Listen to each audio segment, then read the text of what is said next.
ओम शम शनिश्चराय नमः। स्वागत है आपका हमारे चैनल पर। आज के इस वीडियो में आप सुनेंगे शनिवार व्रत की कथा। तो सभी प्रकार की व्रत कथाएं सुनने के लिए, चालीसा पाठ सुनने के लिए और हमसे जुड़े रहने के लिए आपको हमारे चैनल को सब्सक्राइब करना है, बेल आइकन को प्रेस करना है और आज का वीडियो अच्छा लगे तो लाइक करना है और शेयर करना है।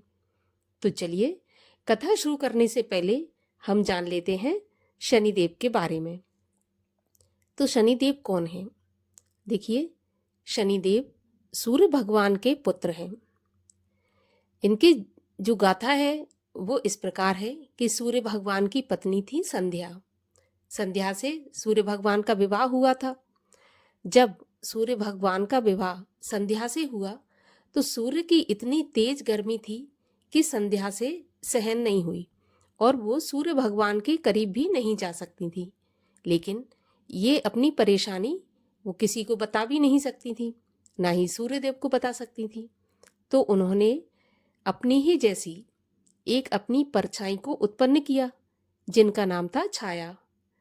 तो छाया को सूर्यदेव की सेवा में लगा दिया और स्वयं चली गई तपस्या करने के लिए।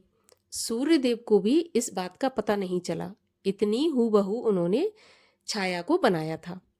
जब छाया सूर्यदेव की सेवा करने लगी तो छाया के शनिदेव उत्पन्न हुए। शनिदेव कुरूप, काले और शनै शनै चलने वाले, अर्थात बिल्कुल धीरे धीरे चलने वाले थे और इसी वजह से उनका नाम शनै शनै चलने की वजह से शनिश्चर पड़ गया। तो इस प्रकार से शनिदेव उत्पन्न हुए। जब शनिदेव धीरे धीरे चलते थे, काले कुरूप दिखते थे, तो सभी देवगण, उनके जो भी देवों के बच्चे थे, देवताओं के बच्चे थे, वो उनका मजाक उड़ाने लगे। जब उनका मजाक उड़ाने लगे तब शनिदेव ने अपनी माँ छाया से इस बात की शिकायत की तो छाया ने भगवान भोलेनाथ की तपस्या करके भोलेनाथ को प्रसन्न किया और भोलेनाथ से कहा कि आप मेरे पुत्र शनिदेव के गुरु बने और उसे शिक्षा दीक्षा दें, जिससे संसार में शनिदेव का वर्चस्व बढ़ सके और शनिदेव की पूजा हो सके। तब भगवान भोलेनाथ ने छाया से प्रसन्न होकर छाया को ये वरदान दिया और शनिदेव के गुरु बने। तो शनिदेव के गुरु भगवान भोलेनाथ भैरवनाथ के रूप में बने। तो जो भी भक्त भैरवनाथ की पूजा करते हैं या भोलेनाथ की पूजा करते हैं, उन्हें शनि कभी परेशान नहीं करते, कभी उन्हें शनिदेव से कोई परेशानी नहीं होती। तो ये थी शनिदेव की जन्म की कहानी। और शनिदेव को प्रसन्न करने के लिए हमें शनिदेव की पूजा तो करनी ही चाहिए, शनिवार का व्रत करना चाहिए और शनिदेव को काले तिल, काला वस्त्र, तेल, उड़द, ये चीज़ें शनिदेव को बहुत प्रिय हैं, इसलिए इन सब के द्वारा शनिदेव की पूजा करनी चाहिए। इसके अलावा शनि स्तोत्र का पाठ, शनि चालीसा भी बहुत लाभदायक होता है। तो चलिए अब सुनते हैं शनिवार व्रत की कथा। तो कथा के अनुसार एक समय सभी ग्रह सूर्य, चंद्रमा, मंगल, बुध, बृहस्पति, शुक्र, शनि, राहु और केतु, इन ग्रहों में आपस में झगड़ा हो गया कि हम सब में से सबसे बड़ा कौन है। सब अपने आप को बड़ा कहने लगे। जब आपस में कोई निश्चय नहीं हुआ तो सब आपस में झगड़ते हुए इंद्र के पास गए और कहने लगे कि आप सब देवताओं की राजा हो, इसलिए आप हमारा न्याय करके हमें ये बताओ कि हम 9 ग्रहों में से सबसे बड़ा कौन है। राजा इंद्र इनका प्रश्न सुनकर घबरा गए और कहने लगे कि मुझ में इतनी सामर्थ्य नहीं है जो किसी को बड़ा या छोटा बताऊं। मैं अपने मुख से कुछ नहीं कह सकता। हाँ, एक उपाय हो सकता है। इस समय पृथ्वी पर राजा विक्रमादित्य दूसरों के दुखों का निवारण करने वाले हैं, इसलिए तुम सब मिलकर उन्हीं के पास जाओ, वही तुम्हारे दुखों का निवारण करेंगे। ऐसे वचन सुनकर सभी ग्रह देवता चलकर भूलोक में राजा विक्रमादित्य की सभा में जाकर उपस्थित हुए और अपना प्रश्न राजा के सामने रखा। राजा उनकी बात सुनकर चिंता में पड़ गए कि मैं अपने मुख से किसको बड़ा और किसको छोटा बताऊं। जिसको भी छोटा बताऊंगा वही क्रोध करेगा, परंतु उनका झगड़ा तो निपटाना था। इसलिए राजा ने एक उपाय सोचा। राजा ने सोना, चांदी, कांसा, पीतल, शीशा, रांगा, जस्ता, अभ्रक और लोहा, इन 9 धातुओं के 9 आसन बनवाए और सब आसनों को एक क्रम से लगा दिया, जैसे सोना सबसे पहले और लोहा सबसे आखिरी में। इसके बाद राजा ने सब ग्रहों से कहा कि आप सब अपने अपने सिंहासनों पर बैठ जाइए। जिसका सिंहासन सबसे आगे है वह सबसे बड़ा और जिसका आसन सबसे पीछे है वह सबसे छोटा जानिए। अब चूंकि लोहा सबसे पीछे था और वह शनिदेव का आसन था, इसलिए शनिदेव समझ गए कि राजा ने मुझको सबसे छोटा बना दिया।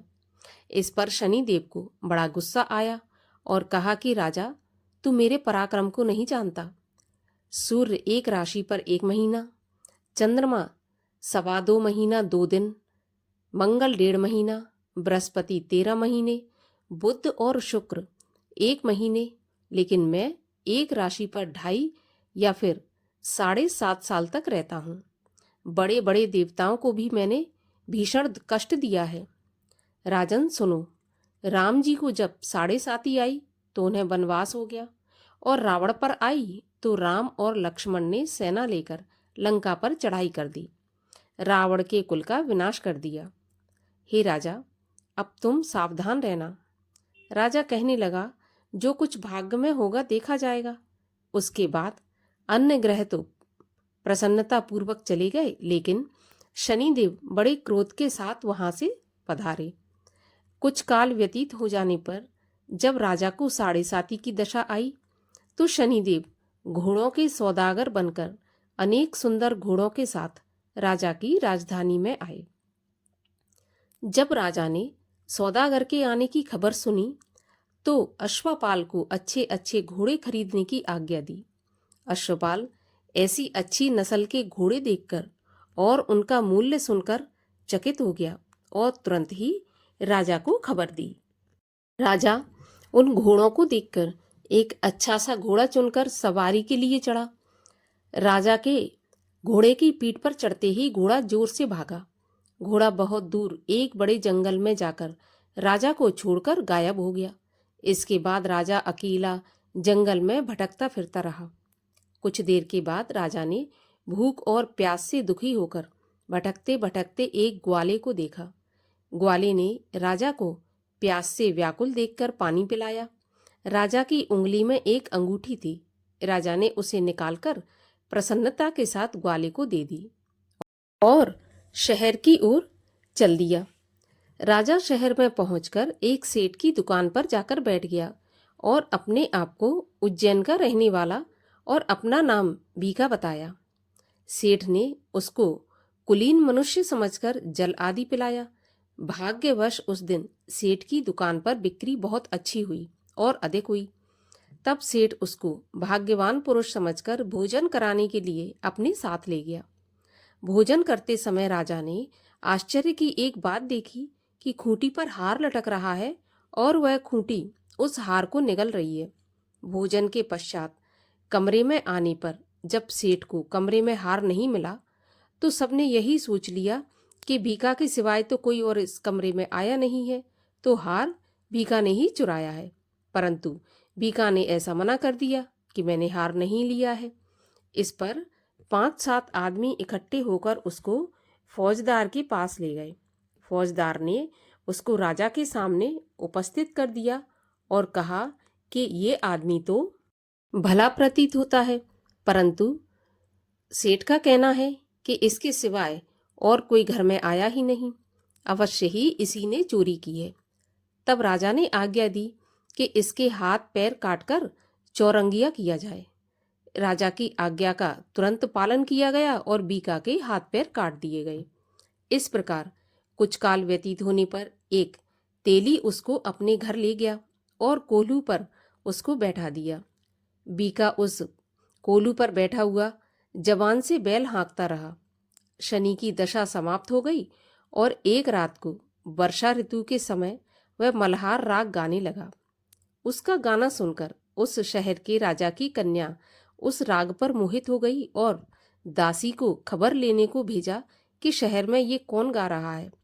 दासी सारे शहर में फिरती फिरती क्या देखती है कि तेली के घर से चौरंगिया गा रहा है। दासी ने महल में आकर राजकुमारी को सारा वृत्तांत सुना दिया। बस उसी क्षण राजकुमारी ने अपने मन में यह प्रण कर लिया कि चाहे कुछ भी हो, इस चौरंगिया के साथ ही विवाह करूंगी। प्रातःकाल होते ही जब दासी ने राजकुमारी को जगाना चाहा तो राजकुमारी अनशन व्रत लेकर पड़ी रही। तब दासी ने रानी के पास जाकर राजकुमारी के ना उठने का वृत्तांत कहा। रानी ने तुरंत ही वहां पर आकर राजकुमारी को जगाया और उसके दुख का कारण पूछा। तो राजकुमारी ने कहा कि माताजी, मैंने यह प्रण कर लिया है कि तेली के घर में जो चौरंगिया है मैं उसी के साथ विवाह करूंगी।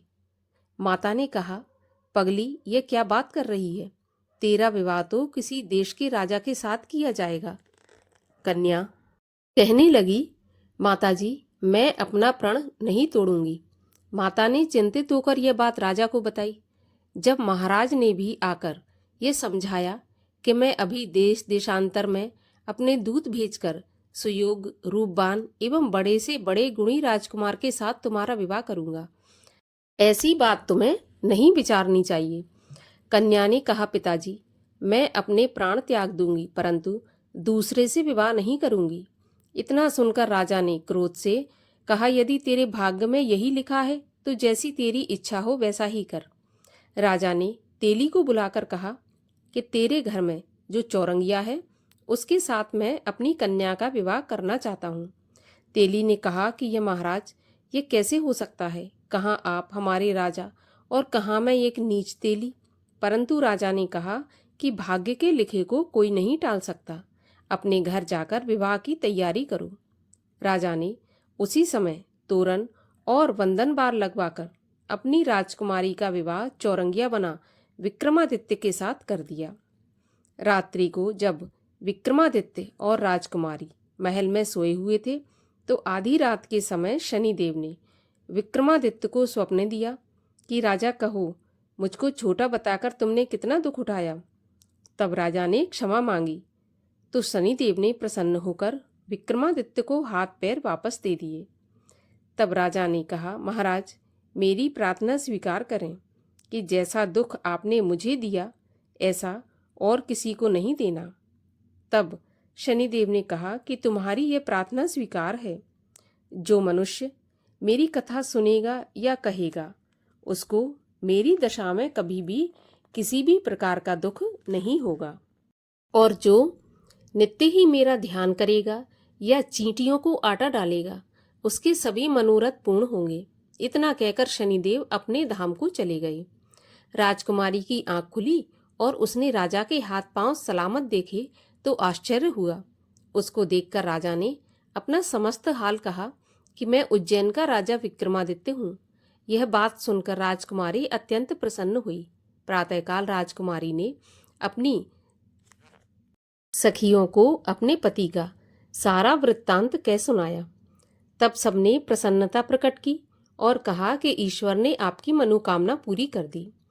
जब उस सेठ ने यह बात सुनी तो वह विक्रमादित्य के पास आया और राजा विक्रमादित्य के पैरों में गिरकर क्षमा मांगने लगा कि आप पर मैंने चोरी का झूठा आरोप लगाया, अतः आप मुझको जो चाहे दंड दें। राजा ने कहा, मुझ पर शनिदेव का कोप था, इसी कारण यह सब दुख मुझको प्राप्त हुआ। इसमें तुम्हारा कोई दोष नहीं है। तुम अपने घर जाकर अपना कार्य करो। सेठ बोला कि मुझे तभी शांति होगी जब आप मेरे घर चलकर प्रीति भोज करेंगे। राजा ने कहा कि जैसी आपकी मर्जी हो वैसा ही करें।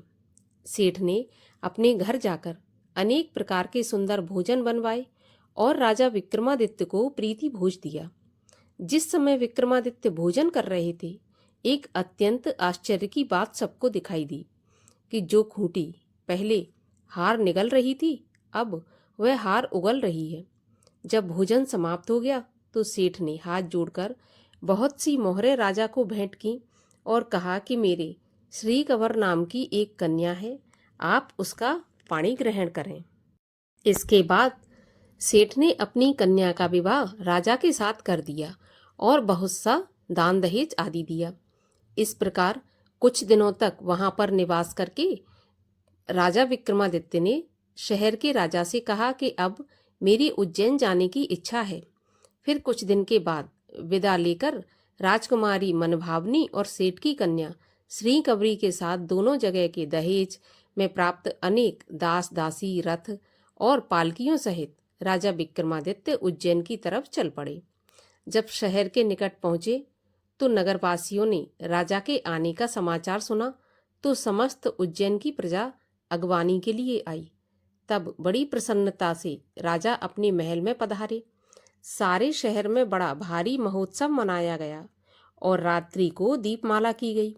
दूसरे दिन राजा ने शहर में यह सूचना करवाई कि शनि देवता ही सभी ग्रहों में सबसे बड़े हैं। मैंने इनको छोटा बताया, इसी से मुझको यह दुख प्राप्त हुआ।